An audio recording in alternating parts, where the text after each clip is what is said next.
Good morning students.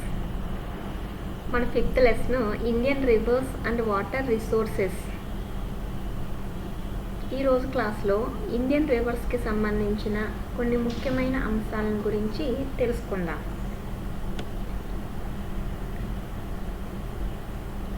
భారత నదీ వ్యవస్థ 3 ఫిజియోగ్రాఫిక్ యూనిట్స్కి అనుగుణంగా ఏర్పడింది. ఇండియన్ రివర్ సిస్టమ్ 3 ఫిజియోగ్రాఫిక్ యూనిట్స్కి అనుగుణంగా ఏర్పడింది. అవేంటి అంటే first one Himalayas, second one Indo Gangetic plain, third one peninsular plateau. ఈ ఫిజియోగ్రాఫిక్ డివిజన్స్ ఆల్రెడీ మీరు మొదటి లెసన్లో నేర్చుకున్నారు కదా, బాగా గుర్తుండే ఉంటుంది. ఇండియన్ రివర్ సిస్టమ్ కూడా ఈ 3 ఫిజియోగ్రాఫిక్ యూనిట్స్కి అనుగుణంగా ఏర్పడింది. అలాగే ఇండియన్ రివర్ సిస్టమ్ని అసలు రివర్స్ ఎక్కడ ఆరిజిన్ అవుతున్నాయి, ఎక్కడ ఆవిర్భవిస్తున్నాయి అనే దాన్ని బట్టి 2 కేటగిరీస్గా డివైడ్ చేయొచ్చు. ఫస్ట్ వన్ ఏంటి అంటే Himalayan rivers. First one Himalayan rivers or Himalayan river system అని, second one peninsular rivers. Peninsular rivers or peninsular river system అని అంటారు. On the basis of its origin, Indian rivers broadly divided into 2 categories, Himalayan rivers, peninsular rivers. Himalayan రివర్స్లో ముఖ్యంగా the Indus, the Ganga, the Brahmaputra ఇవి ముఖ్యమైన rivers. అలాగే peninsular రివర్స్లో the Mahanadi, the Godavari, the Krishna, the Kaveri ఇవి important river systems అన్నమాట. ఫస్ట్ మనం Himalayan reverse గురించి నేర్చుకుందాం. హిమాలయన్ రివర్స్, ఈ హిమాలయన్ రివర్స్ ఇంచుమించు ఒకే చోట ఆవిర్భవిస్తాయి. కొన్ని కిలోమీటర్స్ డిస్టెన్స్తో ఒకే ప్రాంతంలో ఆవిర్భవించి ప్రవహించడం జరుగుతుంది. వీటి మధ్య పర్వత శ్రేణులు అనేవి వీటిని డివైడ్ చేయడం జరుగుతుంది. ఇక్కడ మనకు కనిపిస్తుంది చూడండి, ఇక్కడ ఒక రివర్ అనేది స్టార్ట్ అయింది. అలాగే ఇక్కడ ఇదేమో బ్రహ్మపుత్ర రివర్ బ్రహ్మపుత్ర. అలాగే ఈ పైన ఉన్నది ఇండస్ రివర్. చూడండి వీటి ఆరిజిన్ ప్లేసు దీనికి ఇక్కడ, ఈ రివర్కి ఇక్కడ ఉంటుంది. అలాగే ఇక్కడ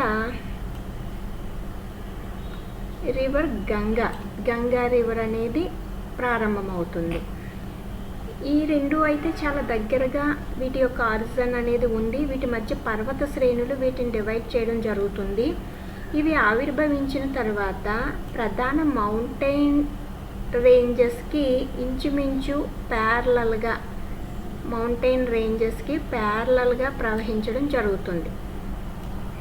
ఫస్ట్ ప్యారలల్గా ప్రవహించిన తర్వాత సడన్గా ఇవి సౌత్ బెండ్ తీసుకుని సౌత్కి బెండ్ అవడం జరుగుతుంది.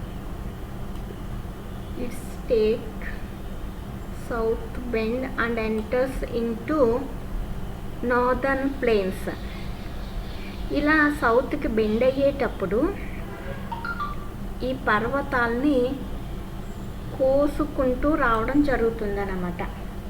cutting the massive mountain chain and enter into the northern plains.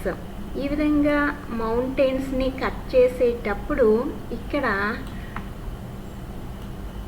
Valleys అనేవి ఫామ్ అవుతాయి, లోతైన వ్యాలీస్ అనేవి ఫామ్ అవుతాయి. వాటిని వి షేప్డ్ వ్యాలీస్ అని అంటారు. చూడండి ఇక్కడ వ్యాలీ ఈ విధంగా ఉంటుంది. వి ఆకారంలో, మనకి ఇంగ్లీష్ లెటరు వి ఆకారంలో ఇది ఉంటుంది. అందుకని వీటిని వి షేప్డ్ వ్యాలీస్ అని అంటారు. ముఖ్యంగా ఇటువంటి స్వరూపాలు మనకి బ్రహ్మపుత్ర మరియు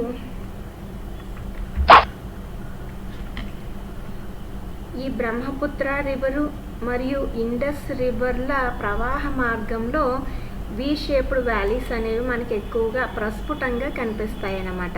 ఇవి పర్వత చైన్ని కట్ చేసుకుని మైదానాల్లో ప్రవహించే ముందు, మైదానాల్లోకి ఎంటర్ అయ్యే ముందు వి షేప్డ్ వ్యాలీస్ అనేవి ప్రస్ఫుటంగా కనిపిస్తాయి. Next first one Indus river గురించి చూద్దాం.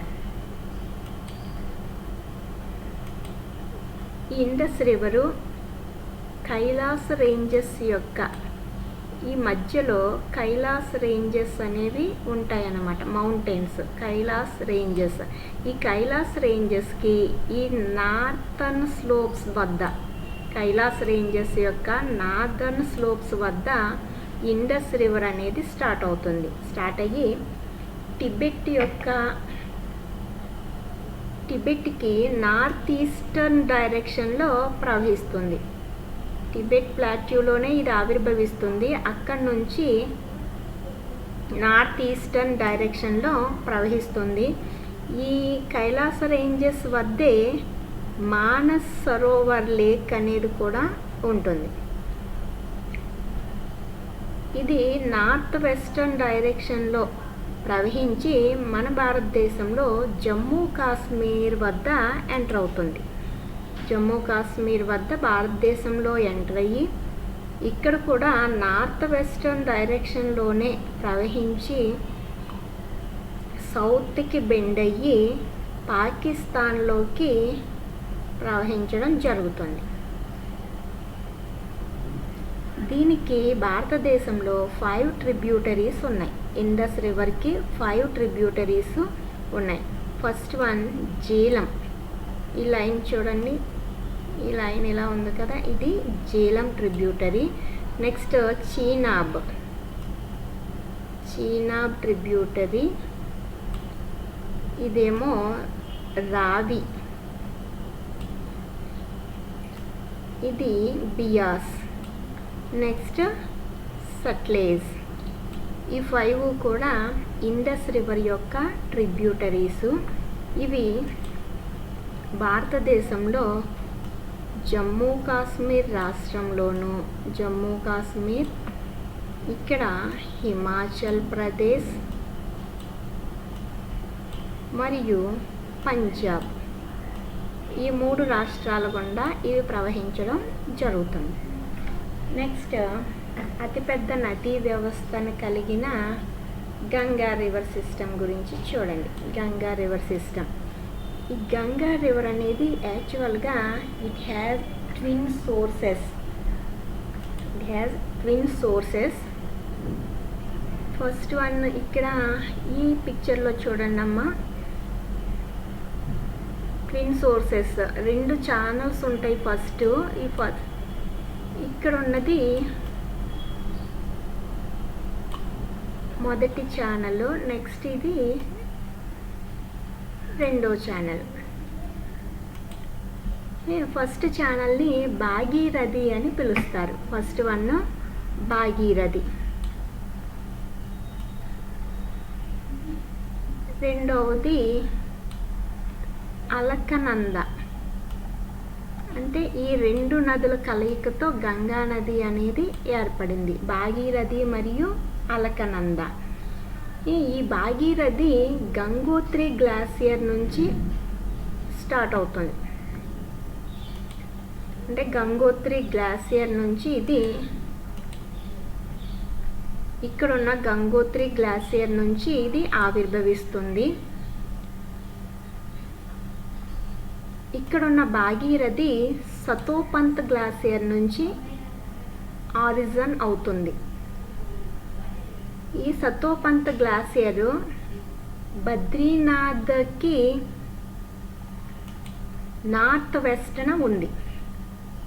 బద్రీనాథ్కి నార్త్ వెస్టర్న్ ఉన్న సతోపంత్ గ్లాసియర్ నుంచి పుడుతుంది అలకనంద రివర్. అలకనంద. ఈ భాగీరథి ఏమో గంగోత్రి గ్లాసియర్ నుంచి పుడుతుంది. ఈ రెండు కూడా ఇక్కడ దేవప్రయాగ అనే ప్రాంతం వద్ద, ఇక్కడ డాట్ పెట్టాను చూడండి, ఈ దేవప్రయాగ ప్రాంతం వద్ద రెండు కూడా ఒకే రివర్గా కలిసిపోతాయి. ఆ ఒకే రివర్గా కలిసిన తరువాత నుంచి మనం గంగా రివర్గా పిలుస్తున్నాం. నెక్స్ట్ ఈ గంగా రివరు హరిద్వార్ వద్ద, హరిద్వార్ అనే ప్రాంతం వద్ద పర్వత శ్రేణుల్ని వదిలి ఇండియన్ ప్లెయిన్స్లోకి ఎంటర్ అవ్వడం అనేది జరుగుతుంది. ఇక్కడ ఇండియన్ ప్లెయిన్స్లోకి ఎంటర్ అవుతుంది.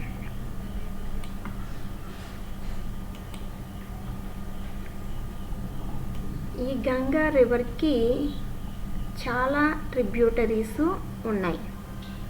హిమాలయాస్లో ఆవిర్భవించి గంగా నదిలో కలిసే ట్రిబ్యూటరీస్ ఉన్నాయి. అలాగే పెనిన్సులర్ ప్లాట్యూలో ఆరిజాన్ అయ్యి గంగా నదిలో కలిసే ట్రిబ్యూటరీస్ ఉన్నాయి. అంటే అటు హిమాలయాస్ నుంచి ఇటు పెనిన్సులర్ ప్లాట్యూ నుంచి కూడా గంగా నదికి ట్రిబ్యూటరీస్ ఉన్నాయి. వాటిలో ముఖ్యంగా కొన్నింటిని చూడండి. హిమాలయాస్లో ఆరిజాన్ అయ్యి ప్రవహించి గంగా రివర్లో కలిసి ట్రిబ్యూటరీస్. ఇక్కడ చూడండి, రామగంగా, గోమతి, గాగ్రా, గండక్, కోసి. ఇది ఇంపార్టెంట్. కోసి ఇవి హిమాలయాస్లో ఆవిర్భవించి గంగా నదికి ఉపనదులుగా అయినవి. వీటిలో ముఖ్యంగా ఈ యమున అనేది అతిపెద్ద ట్రిబ్యూటరీ. గంగా రివర్ యొక్క అతిపెద్ద ట్రిబ్యూటరీ ఏంటి అంటే యమునా రివర్. నెక్స్ట్ పెనిన్సులర్ ప్లాట్యూలో కూడా బనాస్, చంబల్, బెట్వా, సింధ్, టోన్స్, సోన్ ఇవి పెనిన్సులాలో ఆవిర్భవించి గంగా నదిలో కలిసే ట్రిబ్యూటరీస్. ఈ భారతదేశంలో అతిపెద్ద నదీ వ్యవస్థని కలిగి ఉంది ఈ Ganga river system. Next third one Brahmaputra river. ఈ బ్రహ్మపుత్ర రివర్ అనేది కైలాస్ రేంజెస్లోనే, అంటే ఇండస్ రివర్ లాగానే కైలాస్ రేంజెస్లోనే ఆవిర్భవిస్తుంది. అయితే ఇది ఆవిర్భవించే గ్లాసియర్ అంటే మంచు కొండ పేరేంటి అంటే చమయంగ్డంగ్ గ్లాసియర్. చమయంగ్డంగ్ గ్లాసియర్ నుంచి ఇది ఆరిజిన్ అవుతుంది. అక్కడి నుంచి టిబెట్ ప్రాంతానికి సౌత్న సదర్న్ టిబెట్లో ఇలా ప్యారలల్గా ప్రవహించడం జరుగుతుంది. అయితే టిబెట్లో దీన్ని బ్రహ్మపుత్ర రివర్ అని అనరు, సాంగ్పో రివర్ అని పిలుస్తారు. ఈ రివర్ని టిబెట్లో సాంగ్పో రివర్ అని అంటారు.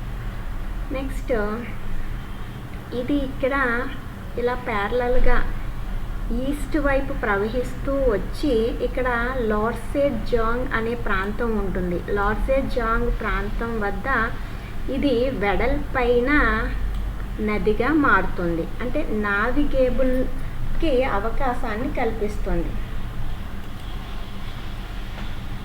నావిగేబుల్ ఛానల్గా ఇది ఇక్కడ పనిచేస్తుంది. ఇంచుమించు 640 కిలోమీటర్లు 640 కిలోమీటర్ల పొడవున నావిగేషన్కి అనుకూలంగా ఇది ప్రవహించడం, అంటే వెడల్పైన నదిగా ప్రవహించి నౌకాయానానికి అనుకూలంగా ఉంటుంది. నెక్స్ట్ అక్కడి నుంచి ఇలా సౌత్కి బెండ్ అయ్యి, నది యొక్క సౌత్కి బెండ్ అయ్యి అరుణాచల్ ప్రదేశ్లో ఎంటర్ అవుతుంది. ఈ అరుణాచల్ ప్రదేశ్లో దీన్ని సియాంగ్ దెహాంగ్ అని పిలుస్తారు. సియాంగ్ అని కానీ దెహాంగ్ అని కానీ అనే పేర్లతో పిలవడం జరుగుతుంది. ఈ అరుణాచల్ ప్రదేశ్ నుంచి నెక్స్ట్ అస్సోంలోకి ఎంటర్ అవుతుంది. ఈ అస్సోంలోకి ఎంటర్ అయినప్పుడు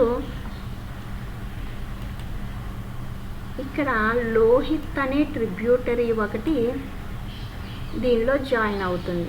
లైన్ కొంచెం ఎదరికెళ్ళిపోయింది, గమనించండి. లోహిత్ అనే ట్రిబ్యూటరీ దీంట్లో కలుస్తుంది. నెక్స్ట్ ఇటు నుంచి దెబాంగ్ అనే ట్రిబ్యూటరీ కూడా కలుస్తుంది. అంటే బ్రహ్మపుత్ర రివరు అస్సోంలోకి ఎంటర్ అయిన తర్వాత లోహిత్, దెబాంగ్ అనే ట్రిబ్యూటరీస్ జాయిన్ అవుతాయి. ఆ జాయిన్ అయిన తరువాత అంటే అస్సోం వ్యాలీలో ఈ రివర్ని బ్రహ్మపుత్ర రివర్గా పిలుస్తారు. అర్థమైందా? టిబెట్లో బ్రహ్మపుత్ర రివర్ని సాంగ్పో రివర్ అంటారు. అలాగే అరుణాచల్ ప్రదేశ్లో సియాంగ్ దిహాంగ్ అని పిలుస్తారు. అస్సోంలో బ్రహ్మపుత్ర రివర్ అని పిలుస్తారు. ఆ విధంగా బ్రహ్మపుత్ర రివర్ అనేది ప్రవహిస్తుంది. ఇప్పుడు చెప్పుకున్నవన్నీ కూడా హిమాలయన్ రివర్స్ అన్నమాట. ఈ హిమాలయన్ రివర్స్ పెరన్నియల్ రివర్స్. ఎందుకంటే రెయిన్ఫాల్ కారణంగా మరియు హిమాలయాస్లో ఉండే మంచు కరగడం కారణంగా ఈ రివర్స్లో సంవత్సరం పొడవునా వాటర్ అనేది ఉంటుంది. అందుకని వీటిని జీవ నదులు అని అంటారు. ఇంగ్లీష్లో పెరన్నియల్ రివర్స్ అని అంటారు. All Himalayan rivers are perennial rivers. Next peninsular plateau rivers గురించి నేర్చుకుందాం. ఆల్రెడీ పెనిన్సులర్ ప్లాట్యూ రివర్స్ కొన్నింటిని చెప్పాను. గంగా నదికి ఉపనదులుగా ట్రిబ్యూటరీస్గా ప్రవహించడం అనేది జరుగుతుంది. అయితే అతిపెద్ద నదీ వ్యవస్థలు పెనిన్సులాలో ఉన్న అతిపెద్ద నదీ వ్యవస్థలు ఏంటి అంటే రివర్ మహానది, అలాగే గోదావరి, కృష్ణ,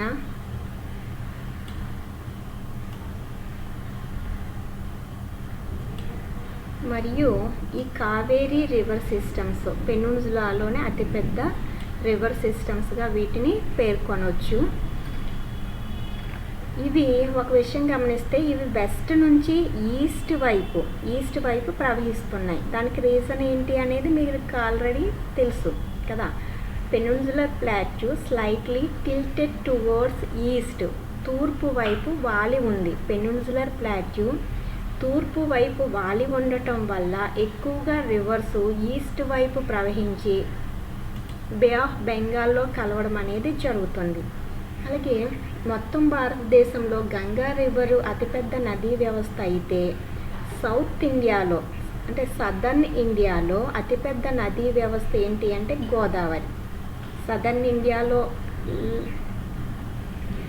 లార్జెస్ట్ రివర్ సిస్టమ్ని కలిగింది గోదావరి. అలాగే పెనిన్సులర్ రివర్స్లో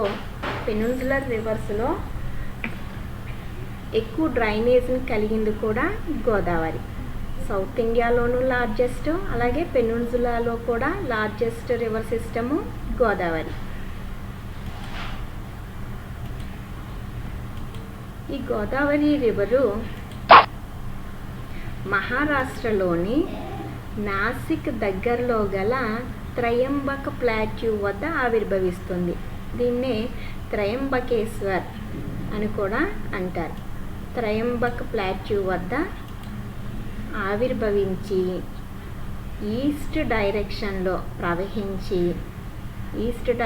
ప్రవహించి బే ఆఫ్ బెంగాల్లో కలుస్తుంది. ఆ కలిసే ముందు ఇక్కడ డెల్టాని ఏర్పాటు చేయడం అనేది జరుగుతుంది. ఆల్రెడీ ఇంతకుముందు నేను డెల్టా గురించి చెప్పాను. డెల్టాని ఫామ్ చేసి తర్వాత బే ఆఫ్ బెంగాల్లో కలవడం అనేది జరుగుతుంది.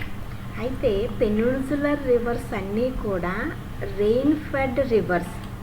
వర్షాకాలంలో మాత్రమే వాటర్ ఉంటుంది, వేసవి కాలంలో అవి డ్రై అయిపోతాయి అన్నమాట. ఇవన్నీ రెయిన్ ఫెడ్ రివర్స్. ఇది ఇండియన్ రివర్స్ గురించి ఈరోజు క్లాస్. ఓకేనా? Okay, thank you children, thank you.